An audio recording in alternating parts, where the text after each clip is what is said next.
on the intricacy of school finance. But basically, yeah, so your local public school is going to be funded by local property taxes, by state income tax, by state sales tax, by federal monies, and also by what the $3.5 billion appropriation from the general fund, which amounts to the state cost per pupil. So right now, there's extreme dissatisfaction in a lot of different school districts. Interest in homeschooling is through the roof. And so the idea is, how do you allow the financial education dollars to actually be allocated efficiently? How do you allocate education dollars to where they can actually build a learning environment that's best suited for each and every individual student? And we have a very diverse, kids are diverse, not only among age and grade, but I mean, we have dyslexic students, we have the individual education program, kids with neurological disorders, different behaviors, different passions, in-person learners, audio learners, people who do well online, people who don't do well online. So every kid is unique, and the goal is to ignite the passion of learning within them so they become lifelong learners and can get excited about their education and actually learn something rather than just regurgitate. Anyway, so the school finance nuts and bolts. Yeah. Okay, so for example, and this is the thing, I think these are very modest compromise proposals. These are very modest compromise proposals. But for example, and there's been several different legislative proposals. The one that I wrote, and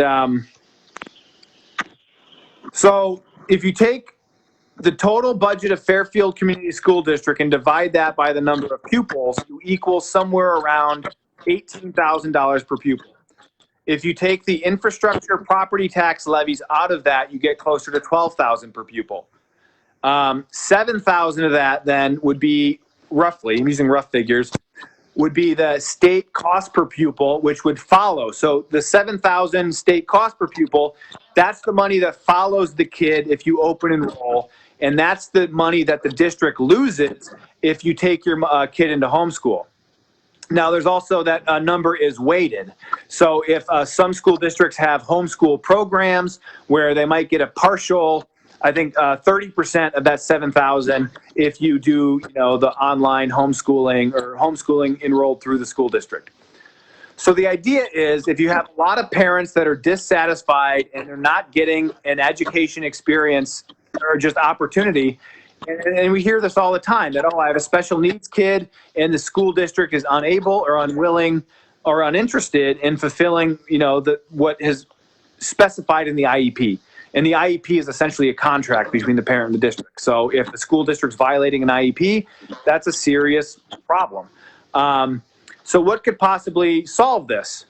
Well, one solution is you could just take the state cost per pupil, and I think in my bill, I said 80%. So let's just round down. You could take 5,000 of that 7,000, give the 5,000 to a dedicated education savings account that's in the name of the kid with the parents as the custodian, and you basically allow them to spend that money on any individual instruction that they want. And that could be as creative as, there's so much learning in the world. A parent could use that money to give their kid piano lessons or dance lessons or take an educational trip to the state park, go camping, visit the aquarium. And this money could roll over. So let's say first grade little Timmy only spends $3,000 on first grade. Well, then second grade, that the remainder's gonna roll over, and he'll start second grade with $7,000 in his account. Now let's say you get additional, maybe he's able to complete second grade with, and just imagine if that money keeps rolling over and then it gets dispersed to the kid among achievement. So imagine you're a 17-year-old high school graduate, and in your education savings account, you have $10,000 left over that you could somehow apply to higher education, invest in a business, or just use that for your leisure because you're an 18-year-old kid and you want to find yourself and know who you are in the world. So the idea is creating flexibility in financial resources so education dollars can be used in a maximum efficient fashion that'll actually allow students to invest in an education that ignites their passion for learning rather than just staring at the clock, waiting for the seconds and the minutes to go down until they can go to lunch or go to football or whatever. So that's kind of the idea, is that and when I say that, okay, the local school district is spending $18,000 per kid, everyone's like, oh, no way it can be that much money. Yeah, it is. It's a lot of money.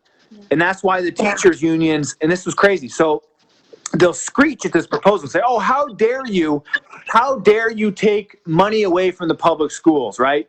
So these teachers are refusing to show up and do their jobs. And how dare I take money away from the school districts that are refusing to even teach and educate these kids?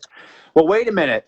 If I only take let's say one kid takes advantage of this education savings account, and instead of the $7,000 going to the school district, the $5,000 goes to the parent. Well, that means there's a $2,000 remainder that can kick back into the overall formula, and boom, we've just increased the total dollars per pupil for everyone left in the public program. So this formula, my proposal, when I get everything ironed out and drafted and communicated in a nice way, I will argue that every kid who takes advantage of this education scholarship account will actually raise the total per pupil spending per student for everyone else in the public school system.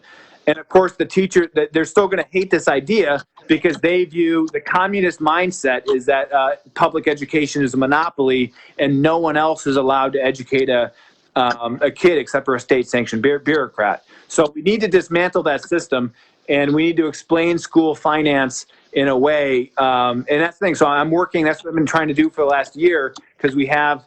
But even our private institution, one of the best private institutions in the state in Fairfield, they instituted a mask mandate, and parents are taking their kids out. So whether it's helping our private schools, chartered schools, we have a wonderful Waldorf K through 2 school.